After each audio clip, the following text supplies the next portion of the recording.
What if I told you there was an angel, assigned specifically to protect Daniel, not just once but over and over again?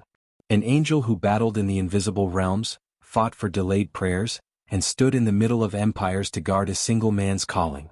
This is not myth. This is war. Welcome to Divine War Stories, where heavenly battles meet earthly lives. Here we uncover the spiritual showdowns hidden behind the pages of Scripture. If you're ready to see the war behind the words, hit subscribe and walk with us through the unseen. Daniel was never alone. Though thrown into lions' dens, surrounded by enemies and exiled into a land that tried to rewrite his identity, the truth is, heaven had assigned backup. Not just any angel, but one who understood warfare, timing, and divine protocol. This angel didn't come wearing robes and soft whispers. He arrived late once because he was fighting. Yes, fighting. In realms we cannot see. This angel was delayed by a prince, not a human one, but a demonic entity ruling over Persia. That's how serious Daniel's prayers were. They triggered battles. His fasting echoed so loud in the spiritual realm that reinforcements had to be dispatched. And in the middle of this divine combat, an archangel named Michael came to assist. Because Daniel's assignment was that important. Because one man's clarity meant nations would rise or fall. And someone had to protect that clarity at all costs. Daniel wasn't just a prophet, he was a threat. A quiet, praying man who kneeled 3 times a day became the reason for heavenly interventions. The angel sent to him, possibly Gabriel, didn't just come to deliver answers but to break through resistance. Think about that. Your prayer being so powerful it needs an escort. Now imagine being Daniel, waiting for an answer while everything in your world is on the edge. And then a divine being appears, exhausted from war, breathless from resistance, and says, "I was sent the moment you prayed. But darkness tried to stop me. And still I came." That moment is more than dramatic. It's revealing. It tells us that not all delays are denials. Some are battles. Some are blockades. And heaven doesn't forget your name even when the answer seems lost in silence. But who was this angel assigned to Daniel? Most theologians agree that the messenger in Daniel 10 could have been Gabriel, the same who visited Mary with the news of Jesus. Yet here, Gabriel isn't announcing births, he's surviving cosmic conflict. His words are laced with exhaustion and urgency. "I was withstood 21 days, he says. That's not poetic. That's literal. 21 days of warfare. Over a message. Over one man. Over one moment in history. And then came Michael, the prince among angels, to hold the line. 2 angels. 1 message. Countless demonic forces trying to interfere. This wasn't just about Daniel. It was about empires, prophecies, the rise and fall of kings. And Daniel was the vessel. That's why heaven fought. That's why Gabriel came. Because one man's obedience set the battlefield in motion. Let's pause and imagine it. A man on earth praying and fasting. A war in the skies exploding in silence. And an angel descending, tired but triumphant. That's Daniel's reality. That could be ours too. You see, this story isn't ancient fiction. It's a blueprint. A behind-the-scenes look at how much heaven moves for the faithful. How angels are dispatched. How darkness retaliates. And how persistence breaks through. When Daniel refused to eat, refused to be distracted, refused to compromise, he pulled heaven into action. His prayers didn't bounce back. They sparked battles. And not every prayer does that. But his did. Because he was aligned. Because he understood timing. Because he was willing to wait and war in the spirit. There's a moment in Daniel 10 that chills the spine. The angel says, "From the first day you set your heart to understand, I have come." That tells us something powerful. It wasn't Daniel's words. It was his heart. His posture. The moment he set his heart, before the fast, before the words, heaven was already moving. That's divine speed. But divine speed doesn't mean earthly instant. The angel came but was blocked. For 3 weeks. That's how long Daniel waited, not knowing what was happening above him. Some would have quit. Some would have said, "God's not listening." But Daniel kept going. And that's what made the difference. His consistency became the gateway. And the angel finally arrived, with revelation, with vision, and with heavenly perspective that would shape the future. This isn't just theology, it's training. Daniel's story teaches us how the spiritual world responds to dedication. He wasn't fighting anyone physically. He wasn't debating doctrine. He was kneeling in silence. And yet the kingdoms of darkness were shaken. Because real authority doesn't shout. It obeys. Real warfare begins in private. And the angel assigned to Daniel's protection wasn't just guarding a man, he was guarding purpose. You see, Daniel had visions that reached beyond Babylon. He saw beasts, empires, kings yet unborn. That level of insight comes with resistance. And it comes with angelic protection. Because truth like that can't be unguarded. And neither can you when you're walking in it. Now think about this. Why would darkness fight so hard to stop an angel from reaching Daniel? Because clarity is dangerous. When a child of God knows what heaven is saying, the enemy panics. Confusion is his weapon. But when Gabriel arrives, he says, "Now I will tell you what is inscribed in the book of truth." That's the real threat. Revelation. When you understand what heaven has already written, you become unstoppable. That's why Daniel had protection. That's why prayers triggered warfare. Because God wasn't just answering. He was revealing destiny. And when that happens, angels move. Darkness resists. And history is shifted. So what do we learn from the angel assigned to Daniel? That protection isn't passive. It's militant, strategic, deliberate. Heaven doesn't protect people randomly. It protects purposes. And Daniel's purpose was world-shifting. His insights would inspire empires, scholars, prophets, and even Jesus referenced him. That kind of legacy needs security.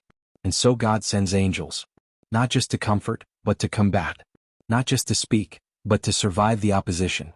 That's what was assigned to Daniel. Not a soft guardian. A warrior messenger.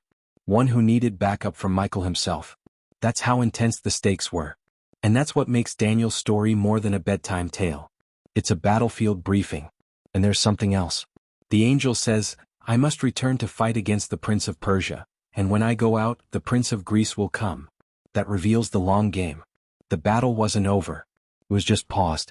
The angel came to deliver a word and had to return to combat immediately. Why? Because kingdoms were shifting. Powers were rising. And Daniel needed to understand what was coming. Not for fear, but for foresight. That's the mark of spiritual maturity. To receive revelation without panic. To hold truth even when it's heavy. And to realize that angels move through timelines we can't see. Their movements match prophecy. Their presence signals battles we're not even aware of. If you are enjoying this video, please like, subscribe and hit the notification bell to help this channel reach more people. Now let's continue. So the next time you feel delayed, remember Daniel. The next time you pray and silence follows, remember the 21 days. The angel wasn't ignoring him. He was fighting for him. And maybe that's happening for you too. Maybe the delay is not distance, but warfare. And maybe heaven is closer than you think. In Daniel's case, it was already dispatched. The angel came because of his heart. And stayed because of his consistency. You might not see the angel. You might not hear the message yet. But if you stay in posture, heaven will break through. And when it does, you'll know, you were never praying alone. The angel assigned to Daniel didn't speak in parables. He spoke in urgency. He came with trembling words and eyes like fire, describing the weight of spiritual traffic that had blocked him along the way. That's not the kind of angel we picture in soft paintings or gentle lullabies. This was a celestial soldier dispatched with classified intel, needing backup to even reach his target. And Daniel, stunned by the vision, collapses. But the angel doesn't scold him for weakness. He touches him, strengthens him, lifts him up. That's the mark of heaven's messengers.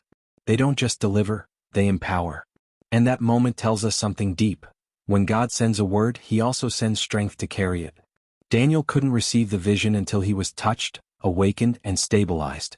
Sometimes we're not lacking answers. We're lacking the strength to hear them. And so God in mercy sends both. In that divine encounter, the angel calls Daniel, greatly beloved. 3 times in 3 chapters, heaven affirms his identity, not as a prophet, not as an exile, not as a dream interpreter, but as beloved. That's what spiritual warfare sounds like when God is winning. It's not just strategies and warnings. It's love. Daniel wasn't loved because he understood visions. He was loved before the visions, before the lions, before Babylon. And that identity, beloved, was his anchor. Even angels reminded him of it. That tells us something powerful. Even in the middle of chaos, God reaffirms who you are. Because if you forget you're loved, you'll misread the message. You'll think the fight is punishment instead of purpose. And Daniel never made that mistake. He listened. He received. He stood back up. The angel doesn't give Daniel a generic word. He unveils specific blueprints, empires rising, alliances breaking, kings raging, and one kingdom that would never end. These were not vague prophecies. They were timelines. They were geopolitical previews wrapped in divine language. And Daniel, old and trembling, becomes the carrier. Not just of symbols, but of schedules. That's why he needed protection. That's why angels were dispatched. Because when you carry that kind of revelation, you become a target. Daniel wasn't prophesying for popularity. He was decoding the architecture of time. And someone had to keep him alive long enough to write it down. Someone had to fight for the delivery. And that someone wasn't human. It was angelic. What we often miss is that Daniel was in mourning when this all happened. He wasn't in a palace. He wasn't feeling victorious. He was fasting, grieving, and waiting near a river. That detail matters. Because it proves that deep encounters don't always happen in high places. Sometimes they come in moments of sorrow. In the waiting. In the silence. In the mourning. And that's when the angel appears. Not when Daniel felt strong, but when he was laid low. That's divine pattern. God often sends angels to people who stay faithful in their weakness. Not the ones who shout the loudest, but the ones who stay when nothing moves. And Daniel stayed. He wept. He waited. And heaven responded. Let's go deeper. The angel mentions the book of truth. That phrase is rare in scripture. But it suggests something profound. Heaven has records. Not guesses. Not options. Records. And those records shape history. Daniel wasn't just receiving dreams. He was accessing scrolls from the eternal. And someone had to unlock them. That's the angel's job. To make known what was hidden. To reveal what was already written. That changes how we see prophecy. It's not predicting. It's uncovering. And Daniel had been chosen for that task.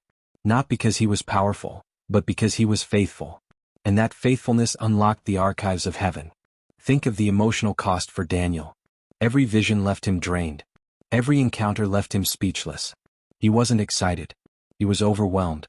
But he never said no. He never asked to be replaced. He received even when the burden broke him. That's the heart of a vessel. It's not glamorous. It's costly. And heaven honors that cost. That's why the angel strengthened him 3 times. Not because he was weak, but because the weight of heaven is heavy. And God won't let you carry it alone. Daniel was surrounded by lions once, but he was also surrounded by angels. And that's how he made it through. We don't know exactly how long Daniel lived after that final vision. But we know he kept the words close. He wrote them down. He sealed them. He didn't run to the crowd to explain himself. He walked with mystery. He honored silence. And the angel didn't give him every detail. He gave him just enough. That's how God works. He gives us what we can carry. He sends messengers, not maps. And Daniel trusted that. He didn't demand more. He didn't complain about what he didn't understand. He simply received. And that quiet obedience became one of the strongest legacies in Scripture. Now step back and ask, what if Daniel had stopped praying on day 20? What if he had given up before the breakthrough? The answer might chill you. The angel still would have been fighting, but Daniel wouldn't have received the word. That's the danger of quitting too soon. Heaven may be moving, but if we walk away from the altar, we miss the moment.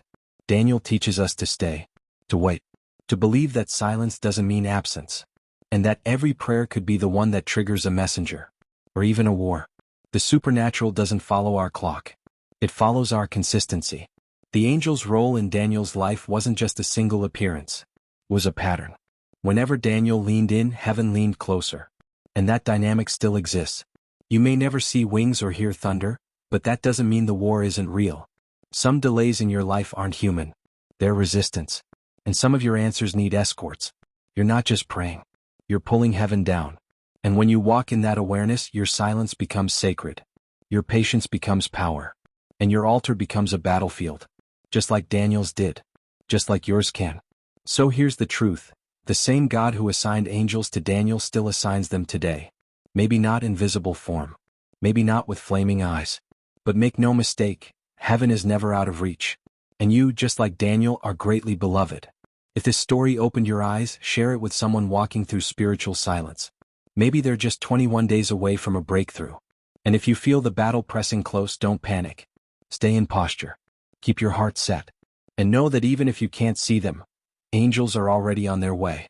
If this message stirred your spirit, don't forget to like, subscribe, and share it forward. There's more to this war, and we'll be here uncovering it all. Divine War Stories, where the battles behind the Bible come to life.